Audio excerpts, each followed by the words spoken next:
ओम शांति। 22 फरवरी 2025 के ईश्वरीय महावाक्य। पहले एक नजर मुरली के मुख्य पॉइंट पर। बाबा ने कहा, जब एक बार जान गए कि टीचर है अथवा यह बाप है, गुरु है, तो फिर भूल नहीं सकते। परंतु यहाँ माया भुला देती है। बंदरों का खिलौना दिखाते हैं, hear no evil, see no evil. यह है मनुष्य की बात। बाप कहते हैं, आसुरी बातें मत बोलो, मत सुनो, मत देखो। तुम हो रामवंशी, दुनिया है सारी रावण वंशी। बाप को सर्वव्यापी कहने से क्या गति हुई है? ठिक्कर भिक्तर में कहने से ठिक्कर बुद्धि हो गई है। बाप कहते हैं, मैं जो हूँ, जैसा हूँ, यथार्थ रीति मुझे कोई नहीं जानते। बच्चों में भी नंबरवार है। और फिर बाबा ने कहा, आत्मा को स्मृति आई है कि इस दुनिया को देखते भी नहीं देखना है। अपने शांतिधाम और सुखधाम को याद करना है। आत्मा को ज्ञान का तीसरा नेत्र मिला है, तो यह सिमरन करना है। बाप बच्चों को उल्हाना देते हैं, बच्चे तुम एक तरफ तो पूजा करते हो, दूसरी तरफ फिर सबकी ग्लानि करते हो। ग्लानि करते करते तमोप्रधान बन पड़े हो। इस गीता पाठशाला में स्वयं भगवान राजयोग सिखलाते हैं। कलयुग को बदलकर सतयुग जरूर बनना है। ड्रामा अनुसार बाप को भी आना है। और फिर लास्ट में बाबा ने कहा, तुम मंदिरों में जाकर पूछ सकते हो, यह तो सतयुग में राज्य करते थे, फिर कहाँ गए? सतयुग की बात जरूर त्रेता द्वापर कलयुग हुआ। अभी सृष्टि भी पुरानी, मनुष्य भी पुराने तमोप्रधान है। यह है ही iron aged world. Golden age था ना, फिर होगा जरूर। यह विनाश हो जाएगा, वर्ल्ड वार होगी, अनेक कुदरती आपदाएं भी होती है। समय तो यही है। मनुष्य सृष्टि कितनी वृद्धि को पाई हुई है। अगर परमात्मा सर्वव्यापी है, तो फिर सब नॉलेजफुल हो गए। फिर उस एक को क्यों कहते? मनुष्यों की कितनी तुच्छ बुद्धि है, ज्ञान की बातों को बिल्कुल नहीं समझते। कोई को धन जास्ती होगा, बच्चा होगा, कहेंगे भगवान ने दिया, तो भगवान एक हुआ ना, फिर सब में भगवान कैसे हो सकता? और अब सुनते हैं महावाक्यों को विस्तार से। मुरली का सार। मीठे बच्चे, तुम्हें जो बाप सुनाते हैं वही सुनो। आसुरी बातें मत सुनो, मत बोलो। Hear no evil, see no evil. प्रश्न है, तुम बच्चों को कौन सा निश्चय बाप द्वारा ही हुआ है? उत्तर है, बाप तुम्हें निश्चय कराते कि मैं तुम्हारा बाप भी हूँ, टीचर भी हूँ, सद्गुरु भी हूँ। तुम पुरुषार्थ करो इस स्मृति में रहने का, परंतु माया तुम्हें यही भुलाती है। अज्ञान काल में तो माया की बात नहीं। दूसरा प्रश्न, कौन सा चार्ट रखने में विशाल बुद्धि चाहिए? उत्तर है, अपने को आत्मा समझकर बाप को कितना समय याद किया, इस चार्ट रखने में बड़ी विशाल बुद्धि चाहिए। देही अभिमानी हो, बाप को याद करो, तब विकर्म विनाश हो। ओम शांति। स्टूडेंट ने यह समझा कि टीचर आए हुए हैं। यह तो बच्चे जानते हैं, वह बाप भी है, शिक्षक भी है और सुप्रीम सद्गुरु भी है। बच्चों को स्मृति में है, परंतु नंबरवार पुरुषार्थ अनुसार कायदा कहता है, जब एक बार जान गए कि टीचर है अथवा यह बाप है, गुरु है, तो फिर भूल नहीं सकते। परंतु यहाँ माया भुला देती है। अज्ञान काल में माया कभी भुलाती नहीं। बच्चा कभी भूल नहीं सकता कि यह हमारा बाप है, उनका यह एक्यूपेशन है। बच्चे को खुशी रहती है, हम बाप के धन का मालिक हों। भला खुद भी पढ़ते हैं, परंतु बाप की प्रॉपर्टी तो मिलती है ना। यहाँ तुम बच्चे भी पढ़ते हो और बाप की तुम्हें प्रॉपर्टी भी मिलती है। तुम राजयोग सीख रहे हो। बाप द्वारा निश्चय हो जाता है हम बाप का हूँ। बाप ही सद्गति का रास्ता बता रहे हैं, इसलिए वह सद्गुरु भी है। यह बातें भूलनी नहीं चाहिए। जो बाप सुनाते हैं वही सुनना है। यह जो बंदरों का खिलौना दिखाते हैं, hear no evil see no evil, यह है मनुष्य की बात। बाप कहते हैं आसुरी बातें मत बोलो, मत सुनो, मत देखो। हियर नो इविल, यह पहले बंदरों का बनाते थे, अभी तो मनुष्य का बनाते हैं। तुम्हारे पास नलिनी का बनाया हुआ है, तो तुम बाप के ग्लानि की बातें मत सुनो। बाप कहते हैं मेरी कितनी ग्लानि करते हैं। तुमको मालूम है श्री कृष्ण के भक्त के आगे धूप जगाते हैं तो राम के भक्त नाक बंद कर लेते हैं। एक दो की खुशबू भी अच्छी नहीं लगती, आपस में जैसे दुश्मन हो जाते हैं। अब तुम हो रामवंशी, दुनिया है सारी रावण वंशी। यहाँ धूप की तो बात नहीं है। तुम जानते हो बाप को सर्वव्यापी कहने से क्या गति हुई है। थिक्कर भीतर में कहने से ठिक्कर बुद्धि हो गई है। तो बेहद का बाप जो तुमको वर्षा देते हैं, उनकी कितनी ग्लानि करते हैं। ज्ञान तो कोई में है नहीं, वह ज्ञान रतन नहीं, परंतु पत्थर है। अभी तुम्हें बाप को याद करना पड़े। बाप कहते हैं मैं जो हूँ, जैसा हूँ, यथार्थ रीति मुझे कोई नहीं जानते। बच्चों में भी नंबरवार है। बाप को यथार्थ रीति याद करना है। वह भी इतनी छोटी बिंदी है, उनमें यह सारा पाठ भरा हुआ है। बाप को यथार्थ रीति जानकर याद करना है। अपने को आत्मा समझना है। भला हम बच्चे हैं, परंतु ऐसे नहीं कि बाप की आत्मा बड़ी हमारी छोटी है। नहीं, भला बाप नॉलेजफुल है, परंतु आत्मा कोई बड़ी नहीं हो सकती। तुम्हारी आत्मा में भी नॉलेज रहती है, परंतु नंबरवार स्कूल में भी नंबरवार पास होते हैं ना। 0 मार्क कोई भी नहीं होती, कुछ न कुछ मार्क्स ले लेते हैं। बाप कहते हैं मैं जो तुमको यह ज्ञान सुनाता हूँ, यह प्राय लोप हो जाता है, फिर भी चित्र है भी बनाए हुए हैं। बाप तुम आत्माओं को कहते हैं हियर नो इविल, इस आसुरी दुनिया को क्या देखना है। इस छीछी दुनिया से आंखें बंद कर लेनी है। अब आत्मा को स्मृति आई है, यह है पुरानी दुनिया, इनसे क्या कनेक्शन रखना है। आत्मा को स्मृति आई है कि इस दुनिया को देखते भी नहीं देखना है। अपने शांति धाम और सुखधाम को याद करना है। आत्मा को ज्ञान का तीसरा नेत्र मिला है, तो यह सिमरन करना है। भक्ति मार्ग में भी सवेरे उठकर माला फेरते हैं। सवेरे का मुहूर्त अच्छा समझते हैं। ब्राह्मणों का मुहूर्त है, ब्रह्मा भोजन की भी महिमा है। ब्रह्म भोजन नहीं, ब्रह्मा भोजन। तुमको भी ब्रह्मा कुमारी के बदले ब्रह्म कुमारी कह देते हैं, समझते नहीं हैं। ब्रह्मा के बच्चे तो ब्रह्मा कुमार कुमारियां होंगे ना।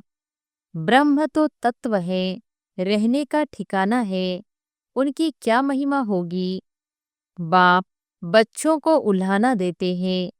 बच्चे तुम एक तरफ तो पूजा करते हो, दूसरी तरफ फिर सबकी ग्लानि करते हो। ग्लानि करते करते तमोप्रधान बन पड़े हो। तमोप्रधान भी बनना ही है, चक्र रिपीट होगा। जब कोई बड़े आदमी आते हैं तो उनको चक्र पर जरूर समझाना है। यह चक्र 5000 वर्ष का ही है, इनके ऊपर बहुत अटेंशन देना है। रात के बाद दिन जरूर होना ही है। यह हो नहीं सकता कि रात के बाद दिन न हो। कलयुग के बाद सतयुग जरूर आना है। यह वर्ल्ड की हिस्ट्री ज्योग्राफी रिपीट होती है। तो बाप समझाते हैं, मीठे मीठे बच्चों, अपने को आत्मा समझो। आत्मा ही सब कुछ करती है, पार बजाती है। यह किसको भी पता नहीं है कि अगर हम पाठधारी है तो नाटक के आदि मध्य अंत को जरूर जानना चाहिए। वर्ल्ड की हिस्ट्री ज्योग्राफी रिपीट होती है तो ड्रामा ही ठहराना। सेकंड बाय सेकंड वही रिपीट होगा जो पास्ट हो गया है। यह बातें और कोई समझ न सके। कम बुद्धि वाले हमेशा नापास ही होते हैं। फिर टीचर भी क्या कर सकते। टीचर को क्या कहेंगे कि कृपा व आशीर्वाद करो। यह भी पढ़ाई है। इस गीता पाठशाला में स्वयं भगवान राजयोग सिखलाते हैं। कलयुग को बदलकर सतयुग जरूर बनना है। ड्रामा अनुसार बाप को भी आना है। बाप कहते हैं, हम कलप कलप संगम युगी आता हूँ। और कोई थोड़ी ही कह सकते कि हम सृष्टि के आदि मध्य अंत का ज्ञान सुनाने आया हूँ। अपने को शिवो हम कहते, उससे क्या हुआ। शिव बाबा तो आते ही है पढ़ाने लिए, सहज राजयोग सिखाने लिए। कोई भी साधु संत आदि आदि को शिव भगवान नहीं कहा जा सकता। ऐसे तो बहुत कहते हैं, हम कृष्ण हैं, हम लक्ष्मी नारायण हैं। अब कहाँ वह श्री कृष्ण सतयुग का प्रिंस, कहाँ यह कलयुगी पतित। ऐसे थोड़ी ही कहेंगे इनमें भगवान है। तुम मंदिरों में जाकर पूछ सकते हो, यह तो सतयुग में राज्य करते थे, फिर कहाँ गए।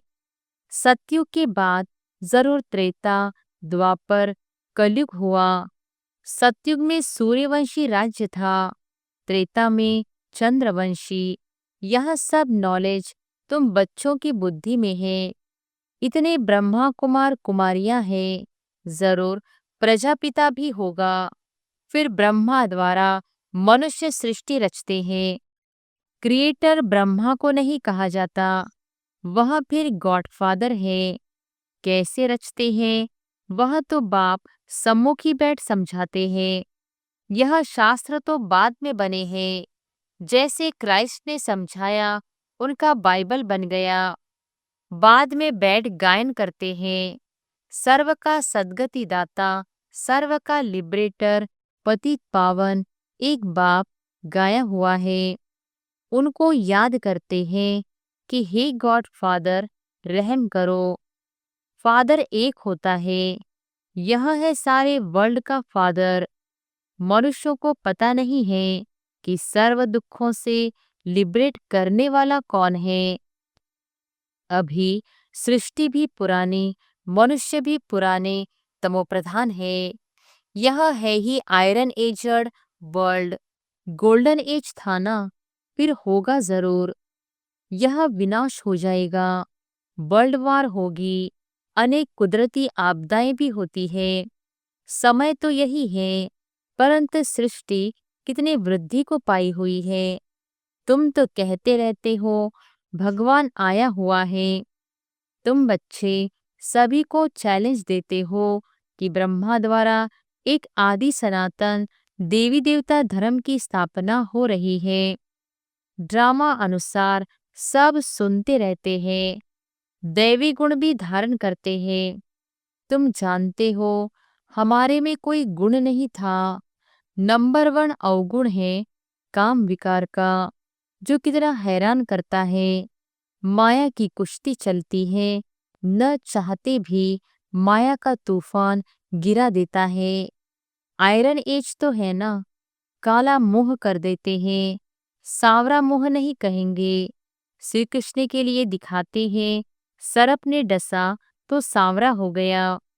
इज्जतें रखने के लिए सांवरा कह दिया है। काला मुंह दिखाने से इज्जतें चली जाए। तो दूर देश निराकार देश से मुसाफिर आते हैं। आयरन एजड दुनिया काले शरीर में आकर इनको भी गोरा बनाते हैं। अब बाप कहते हैं तुमको फिर सतोप्रधान बनना है। मुझे याद करो तो विकर्म विनाश होंगे और तुम विष्णुपुरी के मालिक बन जाएंगे। यह ज्ञान की बातें समझने की है। बाबा रूप भी है तो बसन भी है। तेजोमय बिंदी रूप है, उनमें ज्ञान भी है। नाम रूप से न्यारा तो है नहीं। उनका रूप क्या है यह दुनिया नहीं जानती। बाप तुमको समझाते हैं। मुझे भी आत्मा कहते हैं, सिर्फ सुप्रीम आत्मा। परम आत्मा को मिलकर हो जाता परमात्मा। बाप भी है, टीचर भी है, कहते भी है नॉलेजफुल। वह समझते हैं नॉलेजफुल अर्थात सबके दिलों को जानने वाला है। अगर परमात्मा सर्वव्यापी है तो फिर सब नॉलेजफुल हो गए। फिर उस एक को क्यों कहते? मनुष्यों की कितनी तुच्छ बुद्धि है, ज्ञान की बातों को बिल्कुल नहीं समझते।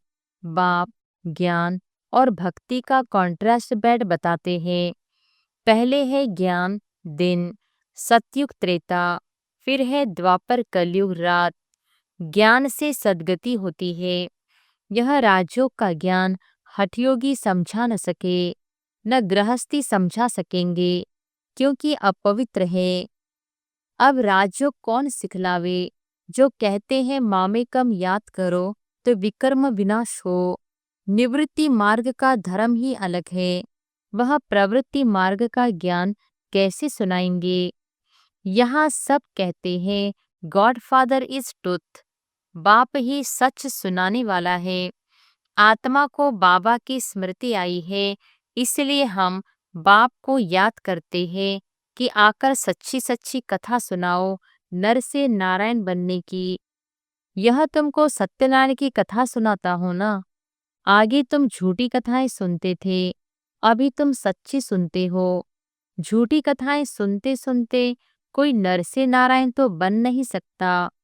फिर वह सत्यनारायण की कथा कैसे हो सकती? मनुष्य किसको नर से नारायण बना न सके। बाप ही आकर स्वर्ग का मालिक बनाते हैं। बाप आते भी भारत में हैं, परंतु कब आते हैं यह समझते नहीं हैं। शिव शंकर को मिलाकर कहानियां बना दी है। शिव पुराण भी है। गीता कहते हैं श्री कृष्ण की। फिर तो शिव पुराण बड़ा हो गया। वास्तव में नॉलेज तो गीता में है। भगवानुवाच मन मना भव। यह अक्षर गीता के सिवाय दूसरे कोई शास्त्रों में हो नहीं सकते। गाया भी जाता है सर्व शास्त्र में शिरोमणि गीता। श्रेष्ठ मत है ही भगवान की। पहले पहले यह बताना चाहिए कि हम कहते हैं थोड़े वर्ष के अंदर नई श्रेष्ठाचारी दुनिया स्थापन हो जाएगी। अभी है भ्रष्टाचारी दुनिया। श्रेष्ठाचारी दुनिया में कितने थोड़े मनुष्य होंगे। अभी तो कितने ढेर मनुष्य हैं। उसके लिए विनाश सामने खड़ा है। बाप राजयोग सिखला रहे हैं।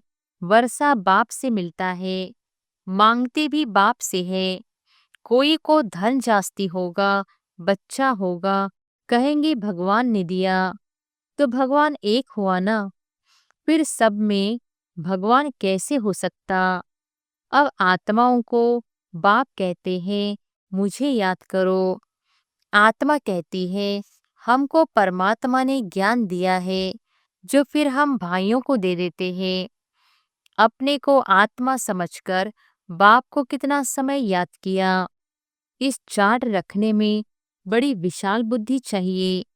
देही अभिमानी हो, बाप को याद करना पड़े, तब विकर्म विनाश हो।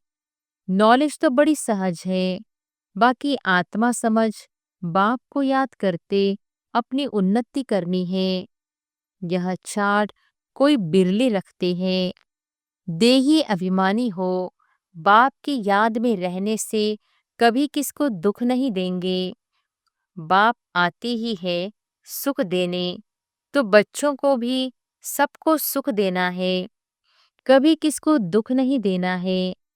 बाप की याद से सब भूत भागेंगे, बड़ी गुप्त मेहनत है।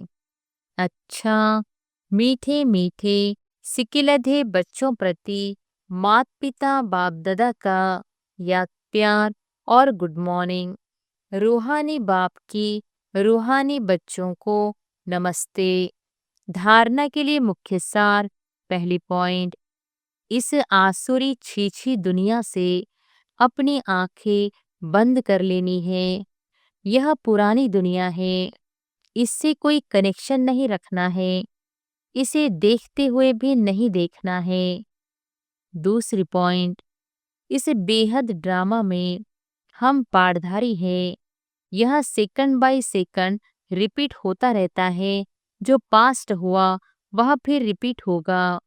यह स्मृति में रख, हर बात में पास होना है, विशाल बुद्धि बनना है। वरदान है, रियल्टी द्वारा रॉयल्टी का प्रत्यक्ष रूप दिखाने वाले साक्षात्कार मूर्त भव। रियल्टी द्वारा रॉयल्टी का प्रत्यक्ष रूप दिखाने वाले साक्षात्कार मूर्त भव। अभी ऐसा समय आएगा जब हर आत्मा प्रत्यक्ष रूप में अपने रियल्टी द्वारा रॉयल्टी का साक्षात्कार कराएगी। प्रत्यक्षता के समय माला के मणके का नंबर और भविष्य राज्य का स्वरूप दोनों ही प्रत्यक्ष होंगे। अभी जो रेस करते करते थोड़ा सा रीस की धूल का पर्दा चमकते हुए हीरो को छिपा देता है, अंत में यह पर्दा हट जाएगा, फिर छिपे हुए हीरे अपने प्रत्यक्ष संपन्न स्वरूप में आएंगे। रॉयल फैमिली अभी से अपनी रॉयल्टी दिखाएगी, अर्थात अपने भविष्य पद को स्पष्ट करेगी। इसलिए रियल्टी द्वारा रॉयल्टी का साक्षात्कार कराओ। स्लोगन है, किसी भी विधि से व्यर्थ को समाप्त कर समर्थ को इमर्ज करो। किसी भी विधि से व्यर्थ को समाप्त कर समर्थ को इमर्ज करो। अव्यक्त इशारे, एकांत प्रिय बनो, एकता और एकाग्रता को अपनाओ। एकांत प्रिय बनो, एकता और एकाग्रता को अपनाओ। स्वयं का कल्याण करने के लिए व स्वयं का परिवर्तन करने के लिए विशेष एकांतवासी अंतर्मुखी बनो। नॉलेजफुल हो लेकिन पावरफुल बनो। हर बात के अनुभव में स्वयं को संपन्न बनाओ। किसका बच्चा हूँ, क्या प्राप्ति है, इस पहले पाठ के अनुभवी मूर्त बनो। एकता और एकाग्रता को अपनाओ तो सहज ही माया जीत हो जाएंगे। अच्छा, ओम शांति।